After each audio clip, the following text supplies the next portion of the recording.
Gene Hermansky made his Major League debut as a 23-year-old outfielder on August 15, 1943, for the Brooklyn Dodgers. He never made flashy headlines, but nonetheless, Hermansky had a solid career as he played for the Dodgers, Cubs, and Pirates over his 10 years in the majors.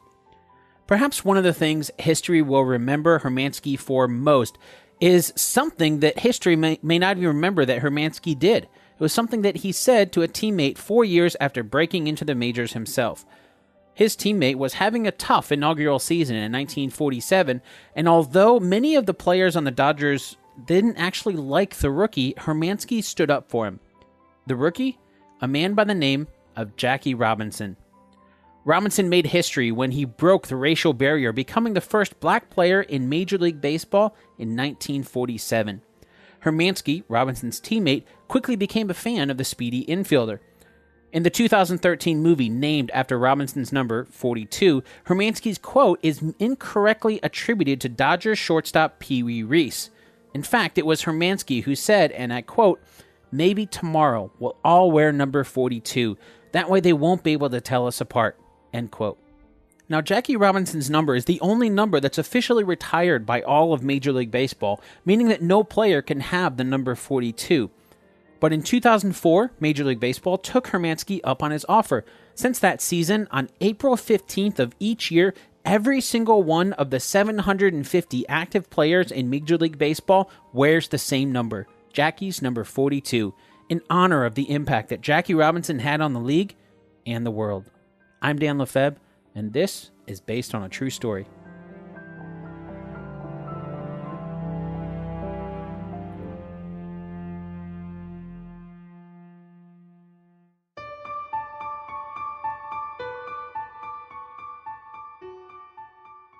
It was almost 6 p.m. on January 31st, 1919, when Jerry and Mallie Robinson welcomed their fourth son and fifth child into the world. Jack Roosevelt Robinson, whose middle name was in honor of President Teddy Roosevelt, who died 25 days earlier, was born on a plantation near Cairo, Georgia, which is about 35 miles north of Tallahassee, Florida. Jackie's mother, Mallie, was a smart, hard-working woman who was doing all she could to better the life for her family. Jerry Robinson, on the other hand, wanted to move from their growing farm into the nearby town of Cairo. When Mallie refused, Jerry tried to put her out, even going so far as having an affair with another married woman. But Mallie refused to leave. And so, only 6 months after Jackie was born, the first major hurdle came into his life when his father, Jerry Robinson, went to visit his brother in Texas. He never returned. For a while, Mallie managed the farm and 5 children on her own, but she needed a fresh start. So, when Jackie was about a year and a half, Mallie moved her family from Georgia to California. With the help of a niece, Mallie bought a home for a young family in Pasadena. Growing up as the only black family in the neighborhood, Jackie was no stranger to racial torment. But seeing his mother's strength, Jackie grew up learning how to stand up for his rights. Needless to say, Jackie's mother was a huge influence on his life. Now, another huge influence on his life were his siblings. Perhaps most notably, his athletic older brother. Mac Robinson would actually make history of his own as he ended up falling just 0.4 seconds behind Jesse Owen in the 200-meter race at the 1936 Olympics in Berlin. He earned a silver medal behind Owens' gold. Growing up, it was his brothers Mac and Frank who pushed Jackie into sports. At John Muir High School in 1935, Jackie played shortstop and catcher in baseball, quarterback in football, and guard in basketball. Oh, and of course he ran track too. Now after high school, Jackie wanted to stay near his family, so he decided to go to UCLA. In May 1939, Jackie's best friend and brother, Frank, was killed in a motorcycle accident. Jackie was crushed. To cope with the grief, he poured his energy into school. Again, Jackie showed his talent in athletics as he played for UCLA's football, basketball, baseball, and track teams. In his sophomore year at UCLA, Robinson met Rachel Issam, and the two started dating. As they started to get serious, Jackie and Rachel got engaged, but they knew they'd need to start thinking about their future. Rachel wanted to go to nursing school, while Jackie didn't see much of a future supporting a family by playing sports. So in March 1941, with only months left to graduating, Robinson dropped out of UCLA to take a job as an assistant athletic director at a camp in California. But his love for playing sports never wavered, so when Robinson had the chance to play semi-professional football for the Honolulu Bears, he took advantage. It was a short stint, and Robinson ended up leaving Hawaii on December 5th, 1941. 2 days later, the Japanese bombed Pearl Harbor, just a few miles from where Robinson had been days before. Now, as it did for everyone, the war changed Robinson's life as he was drafted into the Army in 1942. While in the Army, Robinson was offered the chance to play for the baseball team at Fort Riley, Kansas. But Robinson wasn't willing to accept a team policy that would require him to sit if the opposing team didn't want to play with a black player on the field. So instead, he transferred to Fort Hood, Texas, where really the discrimination continued. On the evening of July 6, 1944, Robinson's military career came crashing down. He was a second lieutenant at the time, and he hopped on a bus with a fellow officer's wife when the driver ordered him to sit on the back of the bus. Robinson refused because he knew that the Army had outlawed segregation. And when they reached their destination, the driver called the military police and had Robinson arrested. Robinson stood on trial at a military court in August of 1944, where he faced a battery of charges that included public drunkenness, even though Robinson didn't drink.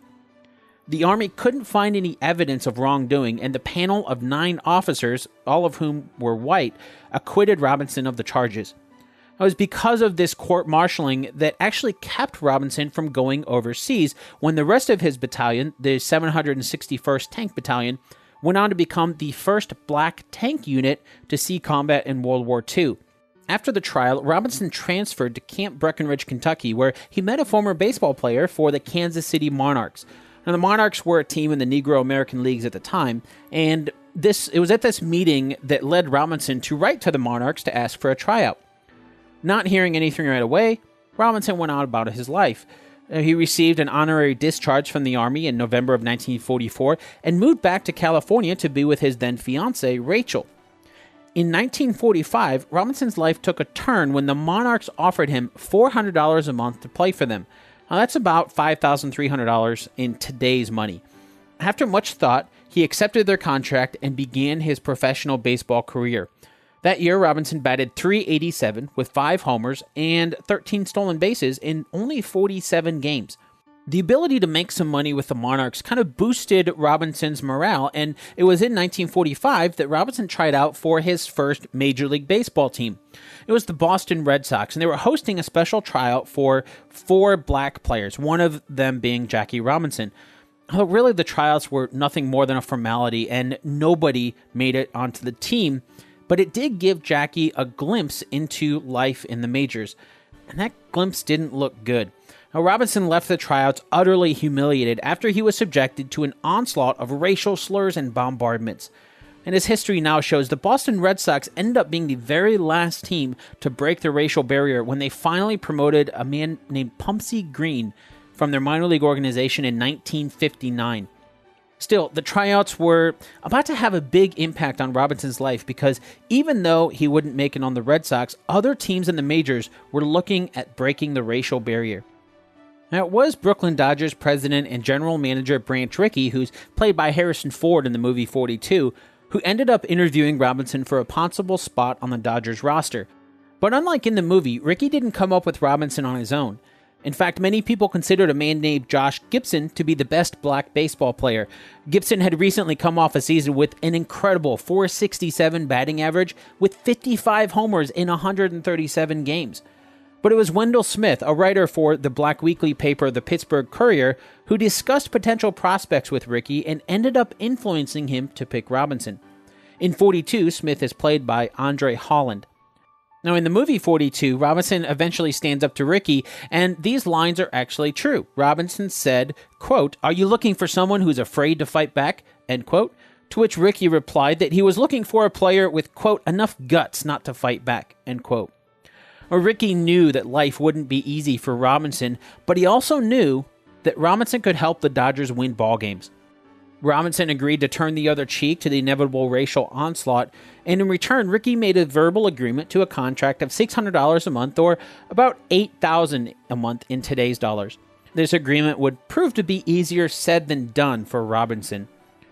But as is the case with most Major League players, Robinson didn't make the jump to the highest levels right away. For the 1946 season, Robinson would be playing for the Dodgers minor league team, the Montreal Royals. Still, it was a historic moment, and on November 1st, 1945, Robinson became the first black player in the International League since the 1880s when he signed a minor league contract to play for the Royals. And just like in the movie, representatives from the Dodgers and the Royals were gathered around as he signed the contract. In 42, the Royals manager, a man by the name of Clay Hopper, is threatened by Rickey when he expresses racism towards Robinson. In truth, Hopper, who's played by Brett Cullen in 42, asked Rickey to assign Robinson to any of the other Dodgers minor league teams. Rickey refused, and Robinson stayed on the Royals. Hopper, who himself was opposed to integration between races in baseball, did his job despite his own racist tendencies, and Robinson later reported that Hopper actually treated him well. That year, Hopper won Manager of the Year for all minor league teams. Now, another incident in 42 occurs in Sanford, Florida, when Robinson is greeted at home plate by a sheriff who utters all sorts of racial slurs as he threatens Robinson. This actually happened, although the situation was a little different than in the movie.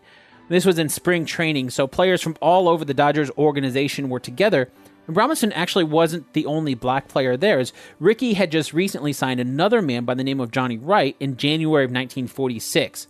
But he was still in the minor leagues, and since the Dodgers didn't have their own facility at the time, whether or not the team could play was really at the whim of the locals in that area.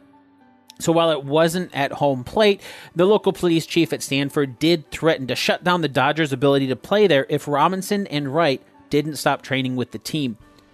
Unfortunately, the Dodgers succumbed to pressure in this incident, and instead of staying, Robinson was sent about 40 miles to another training facility in Daytona Beach. And that certainly wouldn't be the only time that Robinson was a victim of racism. Now, another incident that the movie didn't show actually happened in Jacksonville, about 100 miles north of Daytona Beach, when the players showed up to the stadium to find that the city's park and public property director had ordered the stadium to be padlocked shut. Or there was another incident just 25 miles from Sanford in DeLand, Florida, when a game was called off because of faulty electrical lighting. Except that it was a day game, so they didn't even need lights. And that was just in spring training. Now, the fans in Montreal loved Robinson, so anytime the Royals came home after a road trip, it offered him a little reprieve, albeit a small one, from the brutalities of it all. Still, no one could deny Robinson knew how to play. Despite the adversities, he ended up leading the International League that year with a .349 batting average as he went on to be named the league's most valuable player. And people came to see him play. In 1946, it's estimated that over 1 million people went to games where he played. Considering that this is minor league baseball in the mid-1940s, just after World War II, where spending money was tight for a lot of people, that's huge. But 1946 would be the only year in Montreal for Robinson. 6 days before opening day in 1947, the Dodgers called him up to the majors. In 42, Dodgers manager Leo Durocher is on the phone with Branch Rickey when he says he'd play an elephant if it could help him win games. And this quote is a little bit off, but it's a spin-off of what actually happened. You see, Robinson's promotion to the majors led to a petition among the Dodgers players who refused to play with him. And this actually happened, but just like in the movie, it was Durocher, who's played by Christopher Maloney in the movie, who stood up for him. Durocher learned of the petition against Robinson, and he wouldn't have it. He gathered the team and said, and I quote, "I do not care if the guy is yellow or black, or if he has stripes like a zebra. I'm the manager of this team, and I say he plays. What's more, I say he can make us all rich. And if any of you cannot use the money, I will see that you are all traded." End quote. Of course, while Durocher's rant helped stem the brewing mutiny, it didn't make everything magically okay. And it didn't help that, just like in the movie, Durocher ended up getting suspended for the entire 1947 season. Although in the movie, it seemed to be pinned solely on an affair that Durocher was having. In truth, Durocher did have an affair with the actress Laren Day, but his suspension had more to do with his feud with the Yankees owner, Larry MacPhail, who also happened to be a close friend of Happy Chandler, Major League Baseball's commissioner. So, as Durocher eloped with Day, he was forced to watch from the stands as the Dodgers scout, Bert Schotten, took over as interim manager for the season. And so it was, amidst swirling controversy, that On April 15th, 1947, Jackie Robinson made history yet again as he became the first black player in major leagues since racial segregation in the league began in the 1880s. Now in 42, one of the defining moments for Robinson happens when the Dodgers are visiting Philadelphia for a game with the Phillies. In the movie, the Phillies manager, who's played by Alan Tudyk, makes a scene as he spits racist slurs at Robinson. This actually happened. Ben Chapman, the Phillies manager, led the onslaught as both he and the rest of the Phillies players hurled insults at Robinson from their dugout during the game on April 22nd, 1947. Unlike the movie, though, Robinson didn't go into the dugout and bash his bat against the wall. As he promised he'd do, Robinson turned the other cheek. Now, up until then, the Dodgers were torn, as evidenced by their petition to stop playing with Robinson just a few weeks before. But thanks to Chapman's slurs, the Dodgers players defended their teammate. And it wasn't until later that Branch Rickey recalled that moment as something that unified the Dodgers. He actually credited Chapman, saying that he, and I quote, did more than anybody to unite the Dodgers. When he poured out that string of unconscionable abuse, he solidified and unified 30 men, end quote. Of course, not all the players hated Robinson. Lee Handley, the Phillies' third baseman, actually offered some words of encouragement to Robinson, something that Robinson later noted as the first time an opposing player did so. Now, another player who offered words of encouragement was Jewish baseball star Hank Greenberg, who had heard plenty of his own racial slurs throughout his career. One of the more momentous occasions in the movie happened when Dodgers shortstop Pee Wee Reese puts his arm around Robinson on the field in front of Reese's own family. Now again, this happened. It was the Dodgers' first road trip of the season, and during the pregame practice, Jackie Robinson was getting heckled by fans in Cincinnati. Reese, who was the Dodgers team captain at the time, heard the fans and went over to Robinson. After a brief chat, he put his arm around Robinson, and the crowd went silent. Later in the year, Robinson was joined in the major leagues by another black player.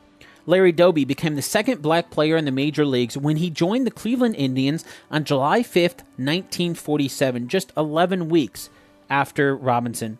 While this didn't slow down the hardships, it did give Robinson someone else to talk to, and the two frequently talked via telephone throughout the season. Now, the movie 42 wraps up with Robinson's first season, and when he faced Pirates pitcher Fritz Ostermueller, a man who had purposely hit Robinson in the head earlier in the season. In reality, Ostermueller, who was a lefty pitcher, not a righty as shown in the movie, hit Robinson in his left wrist, not in the head. Ostermueller had studied Robinson's batting technique and realized that Robinson not only crowded the plate, but he also lunged at pitches. Now, this is something that Rachel Robinson actually says at one point in the movie. So in the movie, when they first meet, Ostermueller hits Robinson in the head, but an article in the paper from that game on May 17, 1947, shows what actually happened and actually offers some insight into how much tension there was at the time. Now, here's a quote from Ostermueller in the article. Quote, "He didn't give the pitcher much room. I didn't like that at all because I want my half of the heart of the plate, and no batter, no matter who he is, will crowd me out of my share. I told my wife the night before I pitched that I might have trouble with Robinson, that one of my pitches would hit him if he didn't move back. I knew, too, some people would say it was intentional.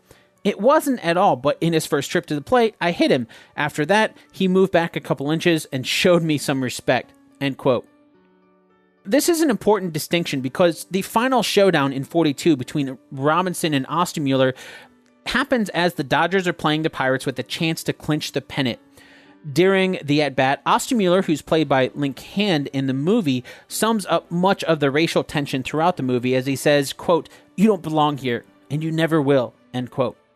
In truth, there's no proof that Ostermueller ever said this, and even more than that, all signs point to Ostermueller being a great pitcher who simply respected Robinson as a great hitter.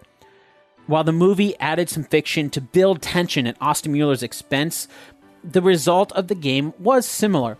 Just like in the movie, on September 17, 1947, Robinson hit a home run off Ostermueller.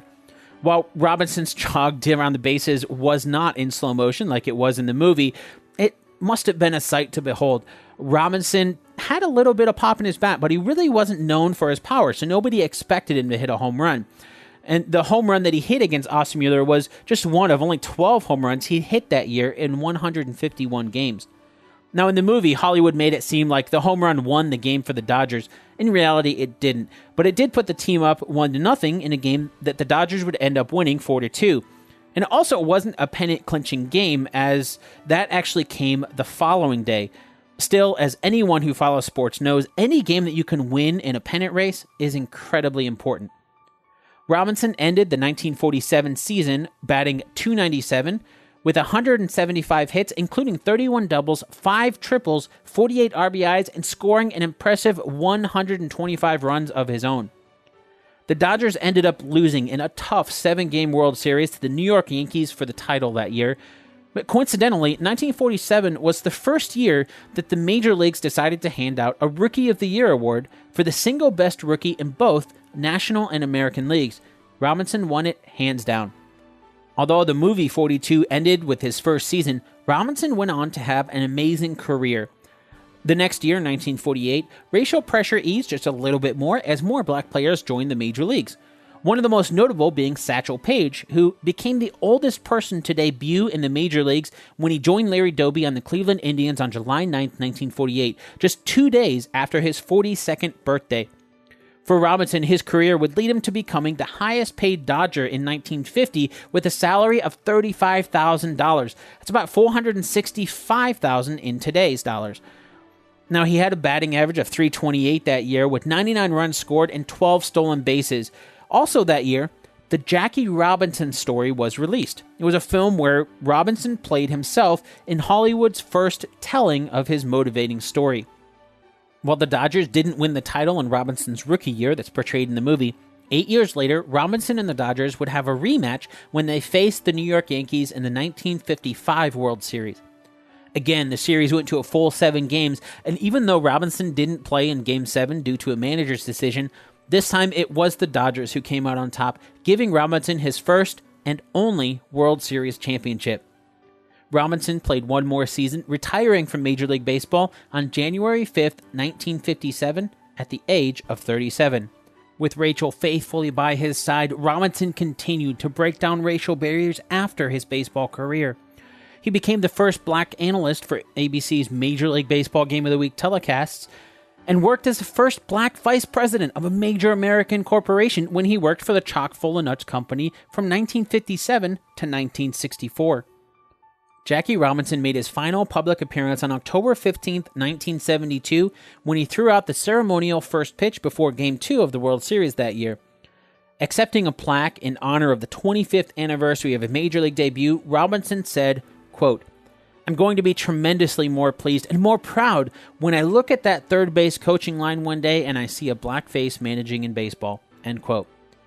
9 days later, on October 24, 1972, Jackie Robinson died of a heart attack at his home in Connecticut. 3 years later, Robinson's final wish came true when the Cleveland Indians named the unrelated Frank Robinson as their manager, the first black manager in Major League Baseball.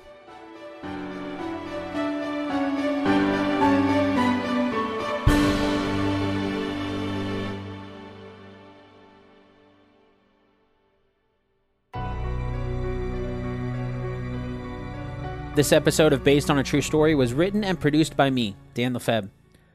If you want to learn more about the life of Jackie Robinson, you can visit his official website at JackieRobinson.com. I'd also really recommend checking out the Jackie Robinson Foundation, which was founded by his wife, Rachel Robinson, shortly after Jackie's passing. As of this recording, Rachel is still alive and active in the organization. You can find their website at JackieRobinson.org. Thank you for listening to this episode of the Based on a True Story podcast. Based on a True Story is on the web at basedonatruestorypodcast.com, and you can find me on Twitter at Dan Lefebvre. Drop by, say hi, and let me know what you think.